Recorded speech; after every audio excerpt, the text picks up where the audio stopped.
I had the flashlight clenched between my teeth while I popped open the van's trunk. The gravel under my boots was soft, almost too soft. I didn't like that. Last stop of the night, and I could already taste the relief of heading home. Just one more drop. The box was small, light, no tape seal, just a hand-scrawled label, 321 Willow Lane. Problem was, the mailbox was rusted shut, the porch light was off, and the house in front of me had no number anywhere. Not on the door, not on the curb, not even faint paint where one might have peeled off. Just a window with torn curtains, and a door cracked open exactly 3 inches. I looked down at the package again. Brown cardboard, damp on the bottom edge.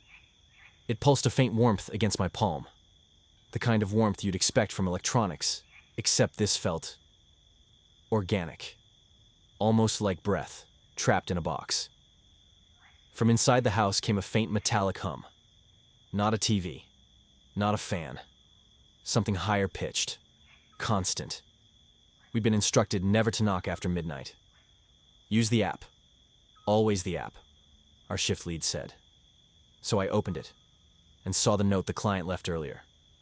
Do not knock. Do not call. Wait until you're noticed.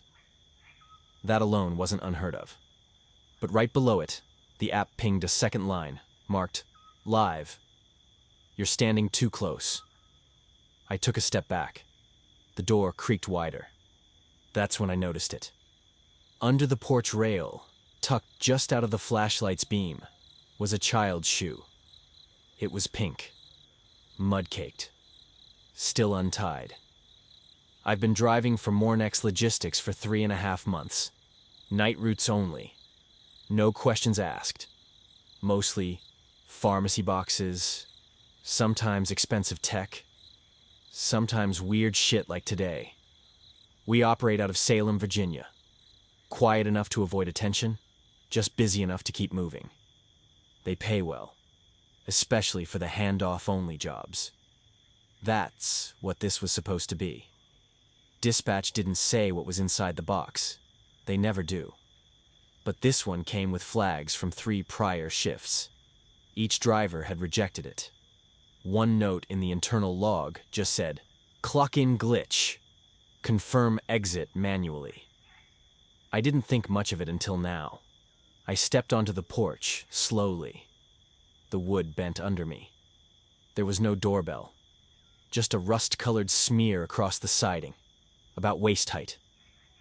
That humming sound was louder now. A pure tone, high-pitched, no modulation. Like a dentist's tool held right next to your ear. The app buzzed again in my hand. New instruction. Deliver inside. Place on floor. Turn off flashlight before entering. I looked down at the box. Its sides were trembling. Not visibly, but in my hand. I felt the slightest rhythmical vibration. Like a heartbeat.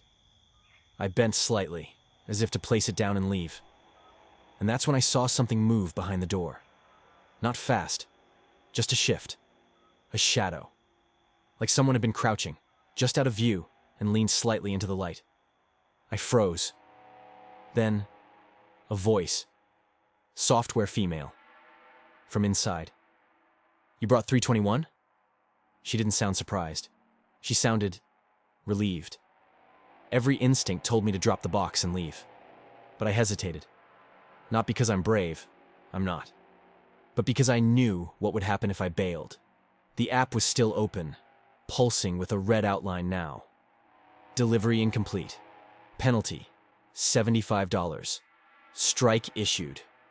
One more strike, and I'd lose access to Mornex, and to the cash that was keeping my power bill paid. I looked at the box again. The bottom seam was slightly peeled, revealing a layer of soft, pale material underneath. Not foam, not fabric. It reminded me of skin, cold, slightly moist. "Are you waiting?" the voice asked again. There was no aggression in it, just expectation. I didn't answer. Instead, I lifted the phone and hit record inside the app. That was protocol for disputed handoffs. The screen flashed green. Live verification enabled. "I'm recording for confirmation," I said aloud, my voice too loud in the silence. The house made no response, so I stepped inside. First, the smell hit me. It wasn't rotting, exactly. It was metallic, sharp, like iron and bleach. Beneath it, something faintly sweet. I turned off the flashlight as instructed.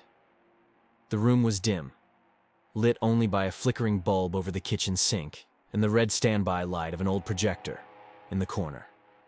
Its reel was turning slowly, even though it wasn't casting anything on the wall. The humming had stopped. Now I could hear something else.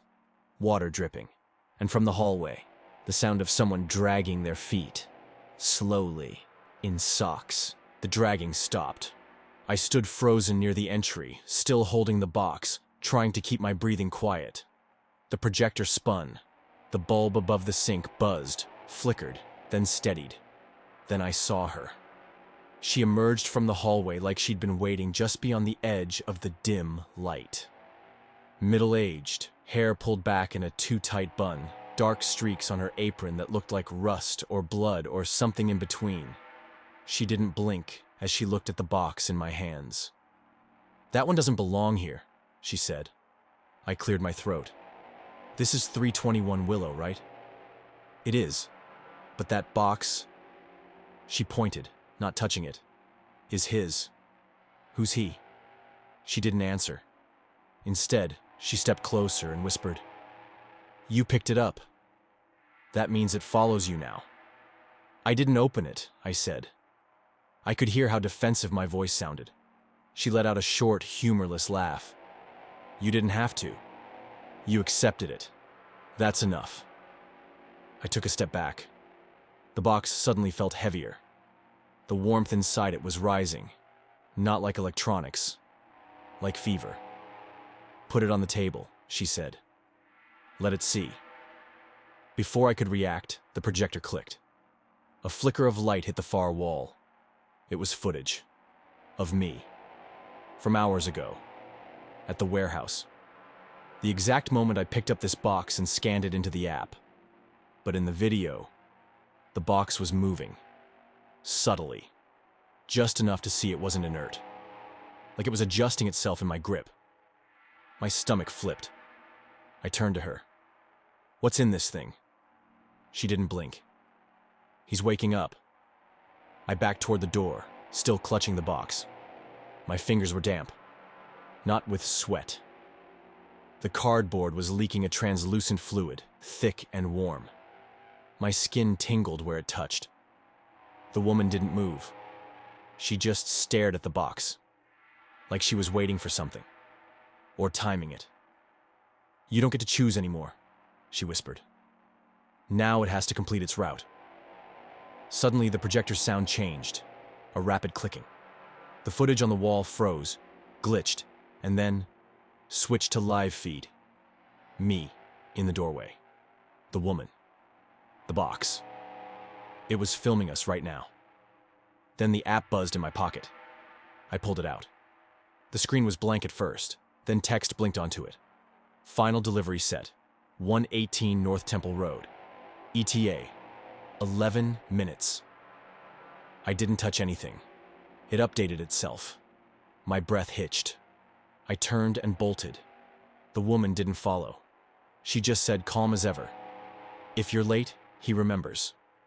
I threw the box into the trunk, slammed it shut, and peeled out, gravel spitting from my tires. Halfway down the long, dark driveway, I glanced in the rear view. She was in the road, barefoot, smiling. Behind her, the door to the house swung open, on its own. I didn't stop. I parked the van at the drop lot and left the keys on the dash. Didn't check out. Didn't call dispatch. I didn't sleep that night. The next morning, I checked the app. The 321 delivery, still marked as in transit. My name next to it. Every night since just past 3 a.m., I get the same vibration on my phone.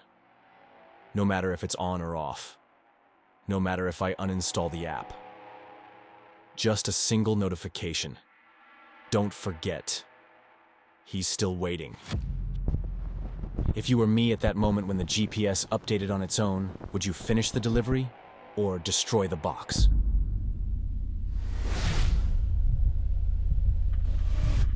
My phone buzzed at 2:47 a.m. with a new job code. Client confirmed. Final handoff. In-room delivery required. I should have ignored it. I'd already parked for the night. But the payout was flagged 3x surge, and the app had my location locked to the job. No way to bail without a penalty. The delivery, a black toiletry bag, no branding, no markings. Just a barcode and a tag that read, "Do not open, do not delay." The address was a rundown hotel off the I-77 bypass, Riverview Inn. Broken neon sign, empty parking lot. The kind of place where the doors face outward and the curtains are always drawn. Inside, the lobby was dead. No staff, just a flat screen behind the desk showing silent black and white security cams cycling through empty hallways. The app pinged again. Proceed to room 204. Do not knock. Door will be unlocked. I took the stairs. When I reached the second floor, the hallway light flickered like it was on a dying generator. I found room 204 halfway down. The door was cracked open. Steam drifted out into the hallway. I could hear the shower running inside. I've been working for a premium delivery service in Charlotte for a few months now. They market it as high security, white glove stuff. But once you're past onboarding, it's mostly just weird late-night drops for people who don't want to be seen. I'd done hotel deliveries before, but never one like this. Not with the door already cracked open. Not with a shower running inside. I stepped in and closed the door behind me. Not fully. Just enough. The bathroom light was on, pouring out steam. No voices. No movement. But there was this smell. Sharp. Chemical. Like bleach mixed with something sweet and rotting. I held the package away from my body. The toiletry bag was leaking now, from one corner. A slow, sticky drip hitting the carpet. The zipper was sealed with industrial glue, like someone really didn't want it opened. Across the room, I noticed a small table. On it, a GoPro. Powered on. The red light was blinking. It was recording. And it was aimed directly at the bathroom door. I froze. There was a suitcase on the bed, half-packed. Inside, a dress shirt, slacks, belt, and a hospital ID badge. The name had been scratched off, but the photo showed a man with bloodshot eyes and a surgical mask pulled under his chin. And then I saw it, written in the fog on the bathroom mirror. Keep it closed. I didn't want to touch anything, but I needed to know if someone was in the shower. Delivery, I called out, trying to keep my voice steady. No response. I edged closer to the bathroom. The mirror was still fogged, water pounding onto the tiles behind the curtain. I reached out, ready to kill the water and leave the bag on the sink, when something shifted behind me. The door creaked. Not the bathroom door, the room entrance. I turned, fast. There was a man standing just inside the room. Mid-30s, hoodie, sneakers, jeans, no luggage.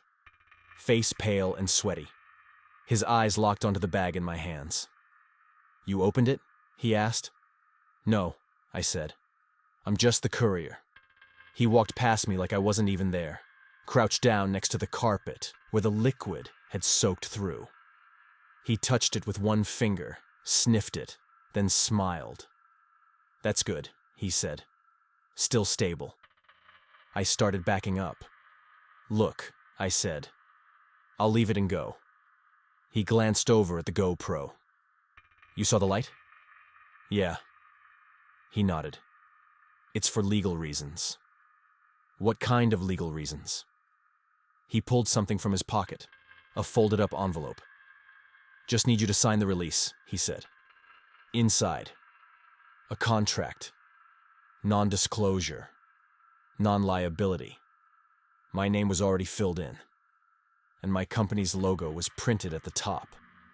I stared at the paper, my full name, company ID, even my signature, already printed at the bottom. "I never signed this," I said. "You did," he replied. "Digitally. When you accepted the job." My phone buzzed again. The app reloaded on its own, flashing live verification. Active. "You're part of the chain now," he said. "All deliveries require memory consent." What the hell is memory consent? He didn't answer.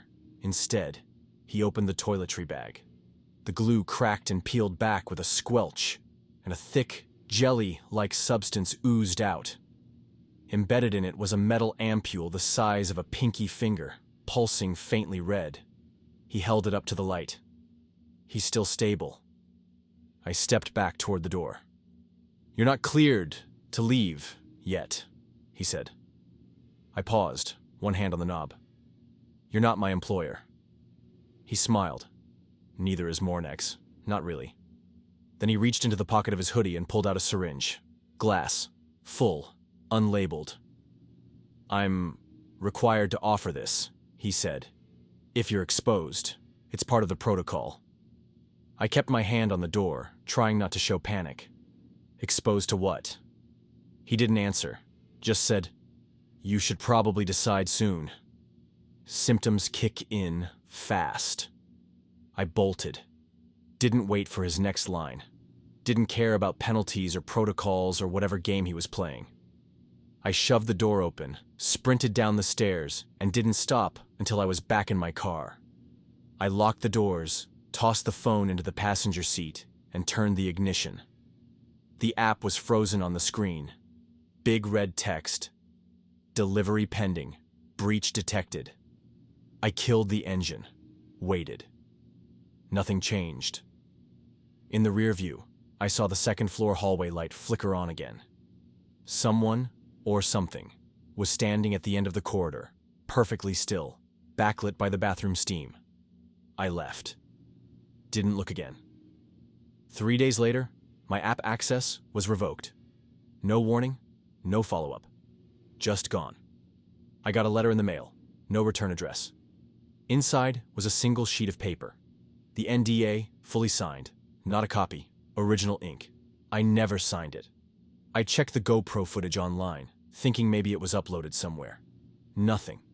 The hotel doesn't appear on maps anymore, but I still remember the smell in that room, the heat, the way the ampule pulsed like it was alive. And every night since, at 2:47 a.m., I get a push notification on my locked phone. Same message. Keep it closed. If you were me, when that guy pulled out the syringe, would you fight your way out or stay and take the shot? She got in and didn't close the door all the way. Didn't say a name, didn't check mine. Just pulled the seatbelt over her chest and stared straight ahead, eyes blank, breathing shallow. I tapped the app to start the ride, but the route changed before I touched anything. New destination loaded. Private evaluation. Active. I froze.